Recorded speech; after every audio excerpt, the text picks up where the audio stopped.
Today you'll have sort of a plan or a direction, a focus from this worksheet of what I believe, if you've got all of this down on the worksheet and you stick to all of that, by the end of the 6 weeks, you will definitely achieve some version of weight loss or mainly fat loss. So today is about you understanding why that is, the things that you can do that will help you, and then afterwards, once you've got a plan and understanding why and how to apply it, you can either do it yourself, so you don't have to do anything else other than just actually do what you've written down. And if you think that you're not going to stick to what you said you'll do, you can join us afterwards. Like, put your hands up who's already signed up, just so I can see if you've got a decent group. Into the after part where you will do the accountability challenge with me, where essentially I'm just going to be badgering you on a daily, weekly basis, making sure that things are going ahead, and then you have an opportunity to ask me like loads of questions. Like Lena, just loads of questions, like Lena. Yeah. I'll leave you straight away there. But you can ask like loads of questions as problems arise, like what colour broccoli to have, or if you're allowed to go for a takeaway, things like that. No.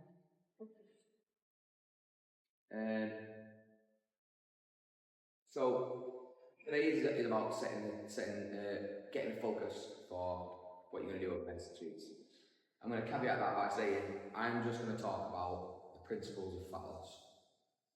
There are other things that go deeper into fat loss, and particularly with diet, in that you have like eating disorders, emotional regulation, like other things that will come into play when you are dealing with nutrition. And they can get like quite serious, and I would be doing it a disservice if I just breathed over it in a couple of minutes of slides. I think if you're someone that maybe struggles with like body disorder or any eating disorder, anything like that, then Sky is really good. That's kind of her focus, particularly with females. If you want to speak to her, that'd be really good. I will help you out with that if you want to, but that really isn't something that if you feel like you're susceptible to eating disorders, then a challenge like this may not be something that is the best for you. If you're not sure and you're a little bit worried, we'll have a little talk afterwards in private and you can just explain where you think you are. But that's kind of the serious stuff out of the way. That isn't to say that you can't do this. You can certainly listen to all of this, learn all the principles, and then apply this machine. So, I'm going to teach you about the principles of fat loss and how that applies to your training, because a lot of us train quite regularly, and then everything that will apply outside of life. So when you're at work, when you're at home, I will teach you today how you can manage your nutrition so that you can start setting the direction you want, and today that will be fat loss. It isn't just a diet plan. So typically what I see go wrong all over the internet that's just plagued with bad fitness influencers that just put the bum on camera and do really well, which I have a great bum, but I don't seem to do very well on Instagram, and I'm trying. But they will just give you a diet plan that you have to fit. So you'll get like a copy and paste, eat this at this time, do this at this time, chicken and rice, all that sort of stuff. If I give you that, you or half of you might stick to it, half of you won't stick to it because you're like, I don't know where I'm going to buy those things. That's totally out of it. I've got kids that I need to feed. I've got a prep. I'm not a good cook. Whatever it is, you just won't stick to it. Some of you may stick to it for a period of time. You might stick to it for the whole 6 weeks and you might get tremendous results. But then at the end of the 6 weeks, you're going to be bored of it and then you're not going to want to do what I've said to do because you've just got this thing that you follow and then you can't do anything else. So today is about teaching tools rather than just giving you a diet plan so that you can go into Tesco next door after this and make some positive choices, and you can then regularly do that as you go through life and you get your lunch at work or you've got any scenario in life that pops up and you've got something to lean back on. That will give you a framework that you will understand and apply for life, and then the 3 things that I believe that will make you successful throughout these next 6 weeks are going to be the knowledge that you're getting from today, consistency in doing what you said you've done, and then the accountability. That's either with yourself or with a group. If you don't want to come part of the group, that's absolutely fine. Or what I would say is, don't just rely on yourself, because I know myself. It's so easy to say to myself, oh, I'll do it tomorrow, or I'm probably a little bit not as harsh on myself as someone is saying, come on, you should be doing it. So tell your partner, tell your friends, put it on social media, tell your dog, it'll keep you accountable. Just tell somebody that will help you rather than just yourself. Has anyone got any questions so far? No? Cool. Today is all about calories and energy balance. That incorporates all of these things underneath. I'll talk a lot about these buzzwords that you'll hear, like deficit, maintenance, surplus. You'll hear calories and energy balance, or calories in, calories out, calorie deficit. You'll hear all sorts of stuff like that. The scientific term would be energy balance, because a calorie is just a unit of energy. So whenever you're looking at anything towards fat loss, just try and think of it as like a unit of energy, or a calorie being just something that's measuring what cost it takes on your body to essentially process it, and then what you get from that. Within all of that, you do have other things like macronutrients. You have micronutrients, and hydration is included in that. Hydration is also included within alcohol and in macronutrients, which you'll be glad to know that alcohol isn't off bounds, but to whether you want to get rid of alcohol or not. Some of you might have had a little bit too much yesterday. Matt looks like he might have had a drink yesterday. Yeah. So that's just a little thing to think, that little anecdote. For macronutrients, you've got Gold, Grow, and Mojo. Those that were here last time, don't pipe up, because that's just geeky. Can anyone guess what Gold would be for a macronutrient? Don't go McDonald's. Don't go McDonald's, that maybe, yeah, that will work. Yeah, that. But in terms of macronutrient, what about Grow? No? It's going to make me thinking it's going to be a bit. So if you think of it really, really simply, because I want to make this as simple as possible, macronutrients can get really confusing and convoluted, especially when you look at like percentages and stuff. But if you think of them as like the three main things that they do within life, in that carbohydrates make you go, they give you energy. Protein makes you grow, builds your muscles, repairs tissues, and then Mojo is like your fats. So fats are something that don't often get pushed out because they're seen as bad, unless you're in America, who just flip the diet triangle, if anyone's seen that. So now they're pushing fats all the time rather than refined carbohydrates. Therefore, like feelings, your hormone regulation, particularly like hair growth, just like general feeling good essentially. Fats are really important for that. And in particular, ladies in the room, fats are really, really, really important for like hormone regulation, because you guys have batshit crazy hormones sometimes. Guys, we've got a little bit easier. Micronutrients, I said last time, I'm going to say it again because it made everyone chuckle. Micronutrients is what Soap calls me, because I'm a little thing that makes her feel good. They're all the things that will do all of the magic that happens within your body that's really hard to get in unless you're getting in a balanced diet. If you're eating a very, very beige diet, you'll be void of micronutrients. I would try, as a very simple rule, just to have as many colours as possible when you have a meal. So if you look at your meal and it's typically one colour, the more vibrant it is, the more micronutrients you'll be getting in, and the better you'll be doing. And it's essentially like you get this little multivitamin tablet that everyone will have that's got all these macronutrients in it. That's one way of getting in, but whole foods would be a better way of getting actually everything else that comes with it, especially these micronutrient dense foods are rich with things like fibre. So if you can just try and have, in terms of your plate, your meal, your overall day, if you look at it and go, I've only eaten beige today, that's not very good. I want you to have as many colours in as possible, so if you can apply some colour to any meal, that's good. And then hydration, pretty much everybody needs to drink more water, so as a general rule, drink more water. If you're drinking over 2 litres of water, you're doing okay. Particularly for people that train. If you're someone that sits down all day and just works and goes home, gets on the couch, goes to bed, 2 litres will do you fine. But if you're someone that trains, you need to be having upwards of 2, like 3, 4 litres, which is really, really hard to get. But the good news is, the more you drink, the more you go to the toilet, the more steps you get in, the more calories you burn. It all works around in one big circle. So drink more. And you already do all this, whether you're looking at it being confused or not. Some of it may be good, some of it may be shit. We're going to try and improve some of that then. Calories and energy balance then. Oh, before we go, did anyone have any questions about anything on the previous slide? Please remember to ask for questions. Although you are being very quiet, I'm going to start picking on people, seeing if nobody has anything to say. Calories and energy balance then. I spoke about this like that's the scientific term. If you think of it like you're trying a balancing act, in that you've got energy expended and then you need to replace that with energy in. Very simply, if you don't put petrol in your car, the car won't move. The more you put in it, the more you can go for. If you just kept filling it up and it started spilling out, it'd get all over your car, it'd fill up your seats, it'd fill up your boot. That's you storing fuel for use at another time. So there's a balance in some way. It'll all stay within your car. Your car being got it. If you have too much, it will go somewhere. If you have too little, you'll not go anywhere. So we're looking to find some sort of balance, and that depends on what your requirements are. Now this is really small, so I've changed it so that it's really big. If you don't consume enough, a couple of things happens. There's more things than this, but if we just have the important ones, you'll have an increased hunger, and that's your body signaling to say, I need to eat more. Which is a good sign when it comes to fat loss. If you have some hunger response, that means we're in a good place. Now, I'm not saying completely starve yourself so you start rattling and getting really grumpy with everybody, but hunger is a response that's telling me that your body's saying, I need energy from somewhere. And the reason why things get really hard with fat loss in general life is because there's a lot of very, very tasty food out there.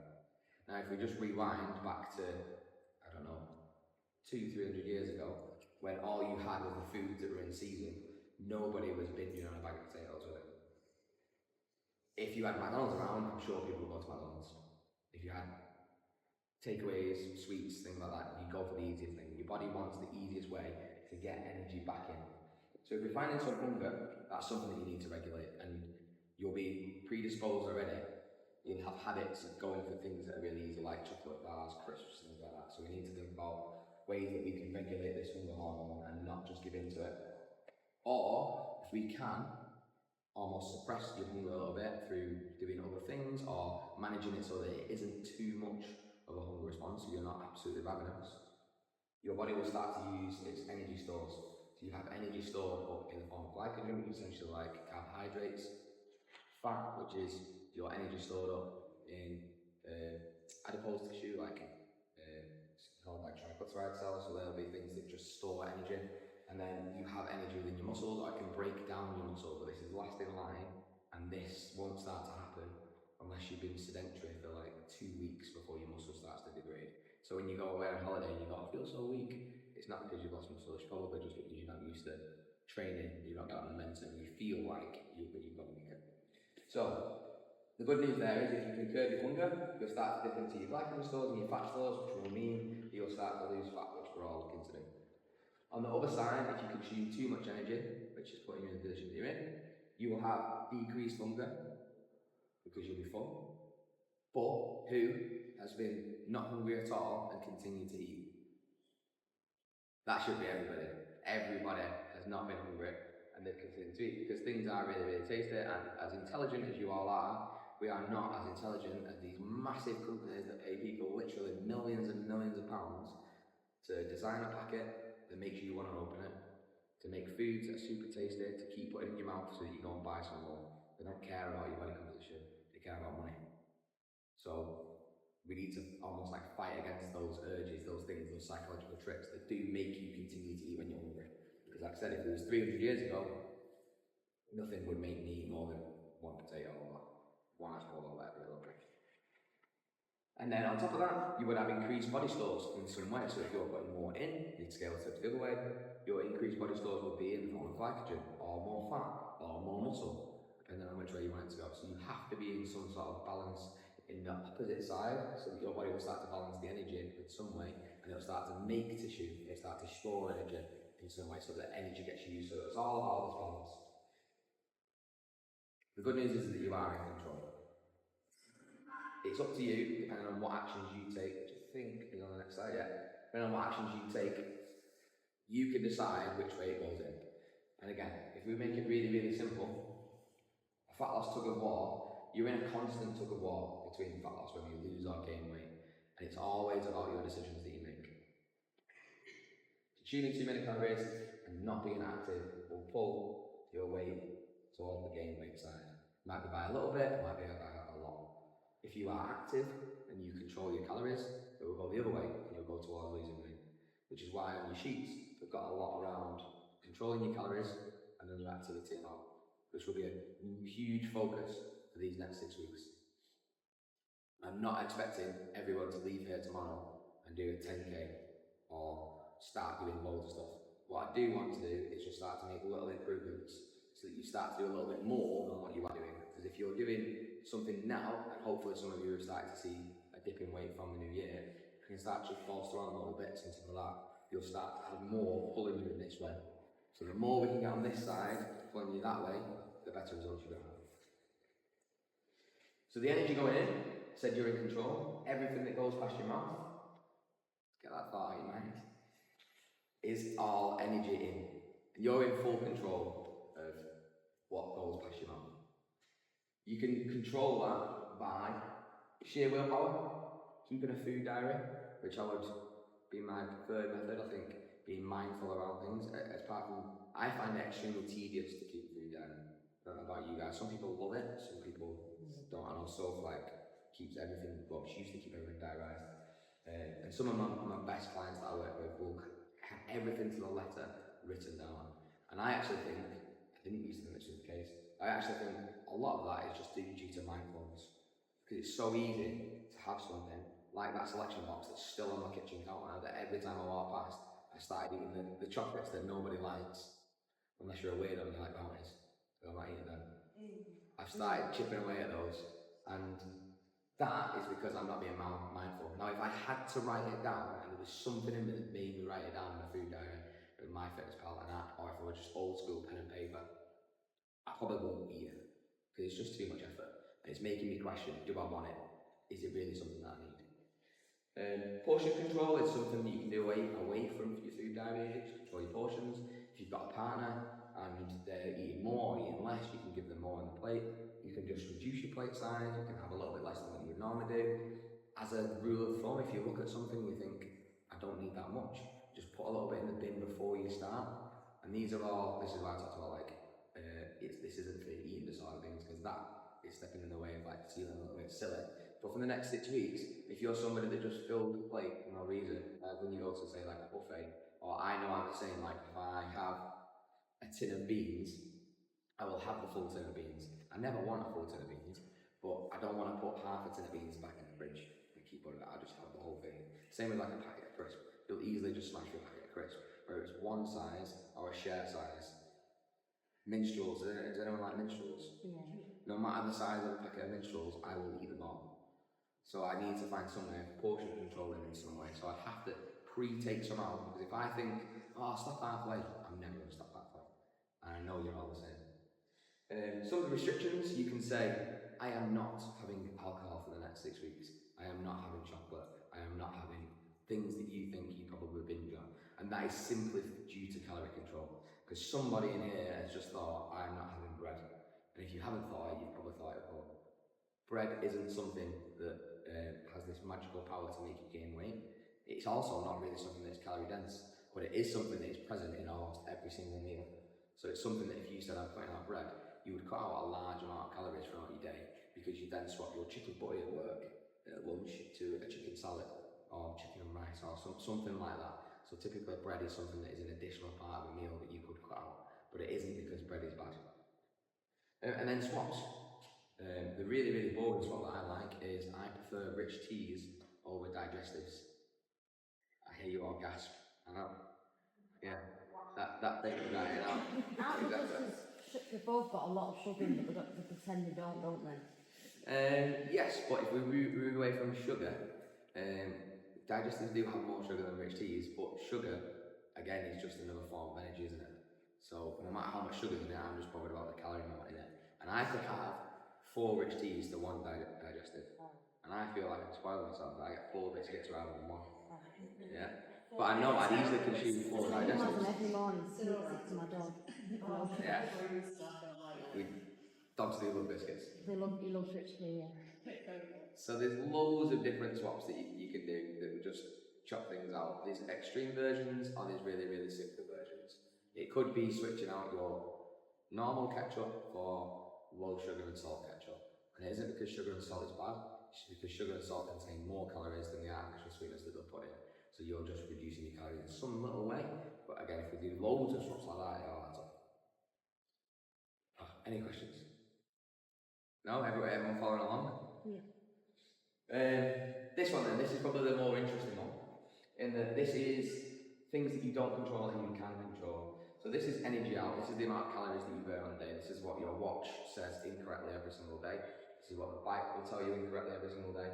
This is what this magical number that is really, really, really hard to find out unless you're in a completely controlled environment, that we can monitor everything within the atmosphere, the air. We can measure it, we can work out how many calories you're burning, but it's extremely hard to do. So everything is just an estimate. And that's because you have these two things that you can't control, your BMR and your TEFC, thermic effective food, and your basal metabolic rate. This is essentially what you burn without doing anything. You burn 60% of your calories roughly every single day by just sitting there and just maintaining your body, your heart beating, your brain working, your lungs working, your muscles not falling apart. Your BMR will do all of that. You'll do quite a lot already. This really, really tiny bit is what people do tend to focus on, but it's such a small amount, it's almost less important. This is the amount of calories it takes, the amount of energy it takes to burn food.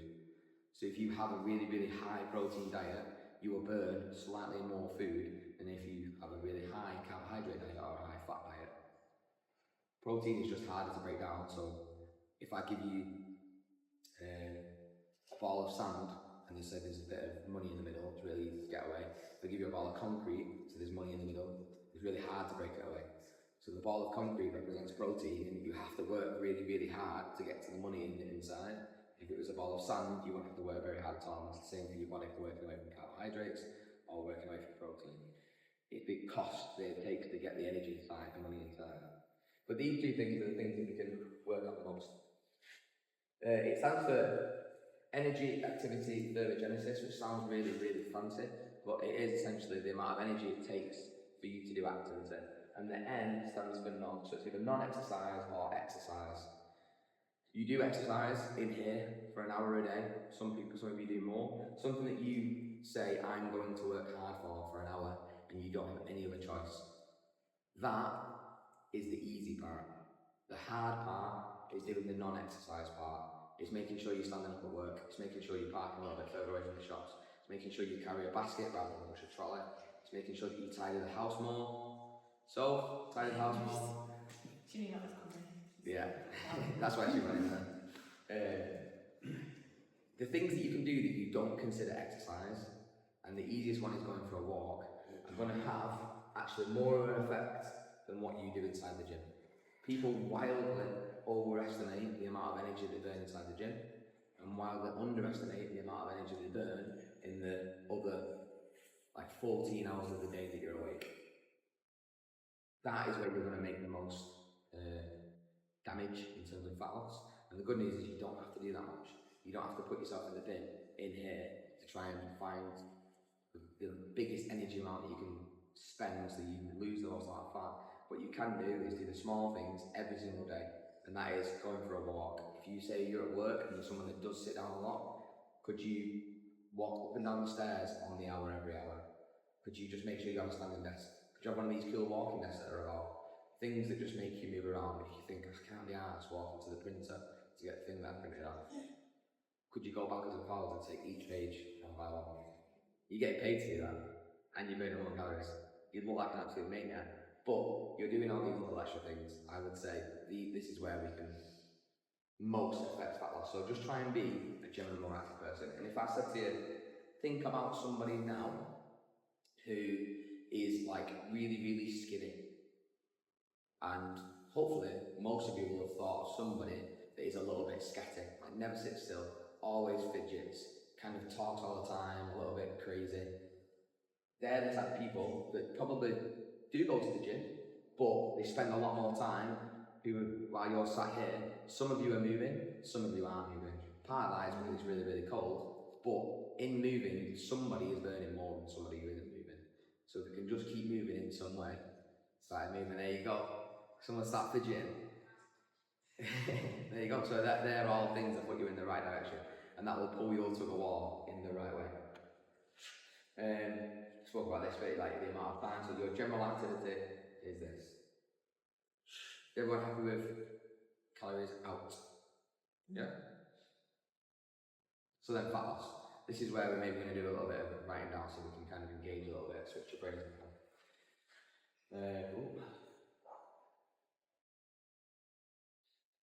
Let's talk about the. I'm going back in time. Right, has anyone, who's heard of calorie deficit? Say that again. Who's heard of calorie deficit? Yeah, it should be pretty much everybody, right? Who's heard of move more, eat less? Yeah? They're the typical ones that people do or people prescribe as a way of doing fat loss. It sounds really, really simple, but in practice, it's actually really, really difficult. I'd be doing a disservice to it if I said that just eat less and move more. And although that is such a general bit of advice, it's correct, but it doesn't take into account all the things that we've just discussed in terms of swaps, in terms of life pressures, in terms of managing things on a day-to-day basis. But as a principle, it is correct in that if you put more in than out, your weight will go up. If you do the same, you'll stay the same. If you put more out, you'll tip the scales in the other way, and you'll start to lose weight in some way. Now, I like to think of it in terms of the story that you've all heard of.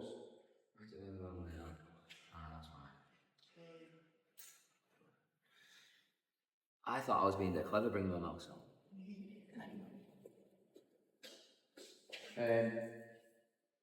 I like to think of it in the story, fable of the hare and the tortoise, but I've added in the character of the tree. So some of you may have heard me say this before, but I think of it in a really, really simple way to think about how your rate of fat loss will be.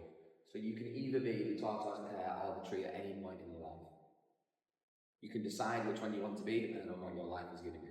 If you want to be the hare, you can have really, really fast fat loss, which sounds really, really appealing. Everybody wants a fast rate of fat loss, but it comes at a cost because everybody knows the story of the hare, the tortoise, and not the tree, but the hare and the tortoise. Everyone knows who won the race.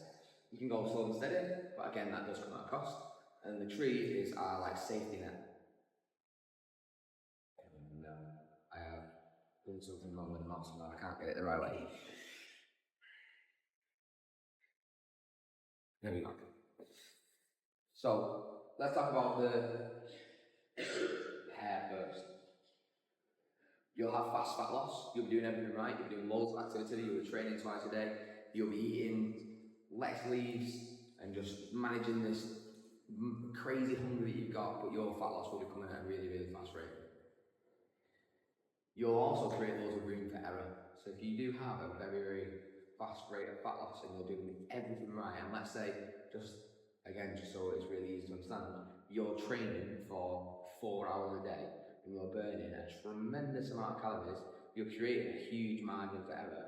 But if you do go home and your partner comes home and goes, "We had cake at work, I brought you a slice of cake home," you could eat that slice of cake and you wouldn't be doing as much damage to all your effort that you've done throughout the day, because you create this huge room for error because you burn so much, which is good.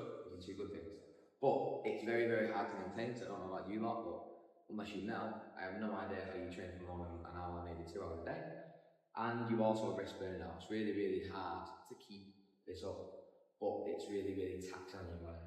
If you push yourself a little bit too hard, things do get to the point where you'll start to get really grumpy, lethargic, you'll maybe get a little bit poorly because you've not got the extra energy to fight off things that come around, like your immune system will drop. You can go like on the really extreme end of things, like your skin can get a little bit bad, your hair can start to get thin.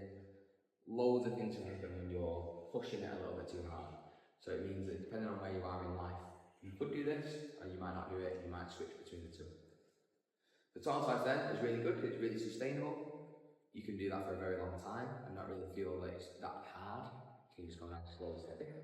It's really flexible, so you can include things within your diet. You can, if you're doing the hair approach, you're certainly not having takeaways, you're certainly not drinking, you're having to be very, very strict. But the tortoise, because you are going slow and steady, you can start to be a little bit more moderate about the things that you include in your diet. You can have a little bit more fun, there's a little bit more room for play. And it's really resilient, so if you do come to the point where your partner brings home cake, or you've got a wedding to go to and you want to have a good time, slow and steady approach is really good because you're not the person that's taking Tupperware to a family do. You're someone that's going, "Yeah, I don't mind, I'll have this and I'll just make good choices." That's fine. Some people are laughing there. Have you guys done that? Yeah. Yeah? I have also done that. Fun fact, when I first started seeing Sophie, she worked at McDonald's and I went through the drive-thru and bought a bag of carrot sticks. just so I could see it. And then I had a really good chat with her a bit before. I was like, you was really off with me. And she went, what do you mean? So when I went through the drive-thru, then she went, I'm not in work, and it was a sister. True story. So then the cons of it are that you do have a slower rate of fat loss, so it's a little bit less motivating. It's really, really nice to see the scales go down every single day and start feeling really, really good when you look at yourself in the mirror. You're getting the results that you want really, really fast. So it can be a little bit demotivating, and because there's less room for error, you're in a position where you could do things slightly wrong, and it might tip you in the way of maintenance. And although you're trying really hard, because you just kind of put it on the border and you made some maybe negative decisions towards your fat loss, you could be putting yourself back in that maintenance territory. But the good news is you can beat any of these at any time. The tree is something that I've added in because I think that what people do too much is they do too much of this, and maybe sometimes a little bit of this, but they don't realise that just standing still and not having any progress at all is good because it means you're not regressing. And this makes you avoid things like binge eating or just completely falling apart, like thinking, oh, well, I've had a takeaway now, so I'll have to bin it all off and I'll start again next month or I'll start again on Monday. You can just, if you did make a decision that means that you can't be the hare or the tortoise, you can't create a large deficit or a small deficit, just stick at maintenance and just be in a position where you just stay still, you can enjoy life, you can go to the wedding, you're not making that much damage, and then you can start to make positive choices elsewhere. But that does mean if you're too much of the tree, you're not getting things that we all want.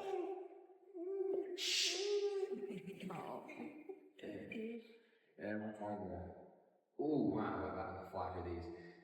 This is your week. This represents how some of you will be, how you can be whenever you want. The main thing is, like I said, about this energy balance. So before you pick up your head, try to look at all the numbers of all this. Look at this. So all of these accumulate 14,000 calories per week or 2,000 calories per day as a nice round number. This could be whatever number you're writing down on the sheet in a second. But the point being is that all of these approaches accumulate the same. You could go steady Eddie, you could have the same every single day. Doesn't matter about the weekends, you have the same every single day, Monday to Friday, Saturday and Sunday. You could be someone that goes, I like to have a takeaway at the weekend and have a drink, I've got something coming up. You could save some calories throughout the week, so this just has 200 calories less Monday, Tuesday, Wednesday, Thursday, Friday, and then we've got an extra 500 calories every day, or each day. They've saved 1,000, 5 times 200, quick maths. Then you can have 500 on each day, so you can have a little bit more, you can have a drink, and then you can nurse your hangover the next day with those loads of 500 calories that you've got.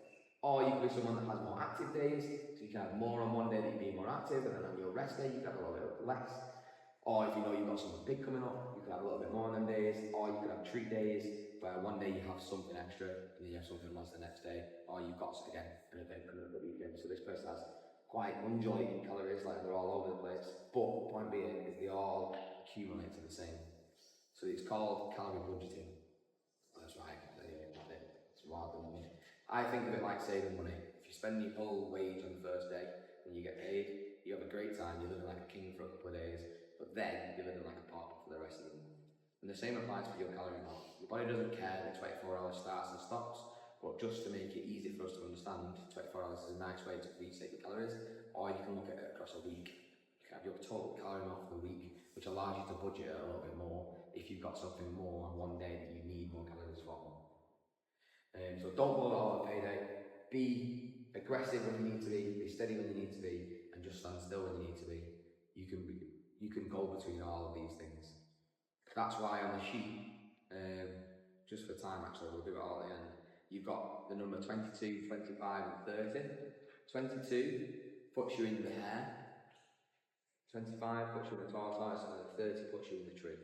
So you have your body weight times in kilograms, and you times it by that amount, and that will give you a calorie amount per day. And then beneath it, you'll times it by 7, and that will do your calorie amount per week. So you've got an idea there of where to fit within the day. Now on the next one, that was all what I just talked about. These are the things that we are going to fill out. So this is the essential part that I've just mentioned. If at some point you can write these down, that would be really good. You'll have an idea of how many calories you can have. This is just an estimate And what we need to do is have some way of measuring, which I'll talk about in a second, that you are doing the right thing. So you can go through all like these mad equations, but these numbers boil these equations down, so it doesn't take into account things like your gender, your age, or your activity. But this 22 is quite a harsh deficit. What so times that by the way? Your weight? Your body weight in kilograms, yes. That will definitely put you in a deficit. That will put you in more of a moderate, and that will certainly put you in the direction that we want to go in. If we want it to go a little bit more aggressively, you can go lower than this, or you could technically go higher than that and you might still maintain depending on how active you are. But this is just an estimate to set you up today, so we can go up and down depending on what results we're getting, and we'll adjust as we go along. And then divide it by 7? Times it by 7. Yeah, so that gives you your weekly amount. So 1 creates your daily amount, and then times it by 7, that will give you a weekly amount. Just beneath that, you've got your protein amount. This is secondary. If you smash the protein, but don't put yourself in a calorie deficit, you're not going to lose anything. You might feel really, really full, which might inadvertently make you save calories. But I would say if you can have your calorie amount that you choose, whether it's the 22 or the 25, and consume your amount of protein, whether it's 1.6 grams per kilogram or 2.4 grams per kilogram, somewhere in between there, whichever is easier for you to manage, you'll be almost having the highest quality diet in terms of macronutrient distribution within the calorie amount that you've got. So if you can have that amount of protein while still being in a deficit, you'll do that magical thing that everyone wants to do, in that you'll lose weight and gain muscle. But the protein isn't essential, this is essential. So if you can do both, fantastic. These are just some other things that will improve your overall diet. Again, in the really, really simplest forms. I'm not looking for perfection, I'm looking for improvement. If you can just write a number down, maybe start off really low and have more than 2 pieces of fruit or veg a day. And then if you think, oh, that either, by week 1, I'll be asking everyone how they've done. And you say, oh, I've smashed it, I've done like 5 days. Well, in that case, then we'll maybe up it a little bit. I'll say, just do that again. Same for the amount of colours within your food each day. This is mainly for people that have like packaged foods or takeaway foods, but we're just looking to improve your diet in some ways. If I make you include more colours, there's only so many amounts of foods that you can have that have various colours in. Unless you loop all it and start with food diet and everything. That would be good. And then the water. Beneath it, we've got your activity, which we've talked about in terms of how we can send it in the other way. I want you to just commit to a certain amount of gym sessions per week, and then once you have some extra activity, you can be really easy on yourself with this. You could say maybe an extra walk per day, or you could count an activity session as taking the stairs at work rather than taking the elevator, or parking further away from the shops, like I said. Depends on how aggressive you want to be with this. It's very much up to you. But if you want to set your goals, your targets really high, then that's fine. But if in the first week you tell me you've not achieved any of it, you might set it too hard, that might have been demotivating, I might give you an easy instance. Equally, from the other side, if you set it way too low, and I think you probably could have done a bit better than that, I might push it a little bit harder. And we'll just adjust week on week to make sure you're doing everything that we need to tuck you in that, oh god, I should I took a war in that way towards losing weight. And then underneath here is something I want you to think about in terms of a statement to yourself that in 6 weeks you will.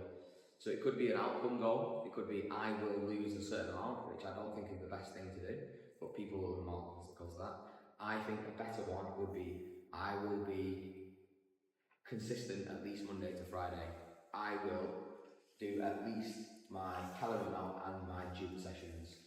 I will make myself happy with my efforts over the 6 weeks. I will check in every single day. The process of doing things is better than just saying the outcome. It's really easy to say, I will lose 10 stone. You're not going to lose 10 stone just by writing it down. But if you say, I will do X, Y, and Z, I'll go for a walk every single day, I'll go to the gym 3 times a week, I'll make sure that I'm in a calorie deficit every single day, the outcome will happen because you said you'll do the things that make that thing. And then these pictures here are ways that we can track to make sure that you are making progress.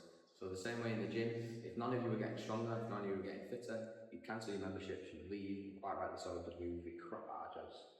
I want you to say you're only going to do what you want. My personal preferred method is to use the scales, which I think is on this slide, yeah. I would prefer you to use the scales. Now, Scales aren't for everybody, and that's absolutely fine. It can be quite upsetting to put the scale weight if you want to avoid it.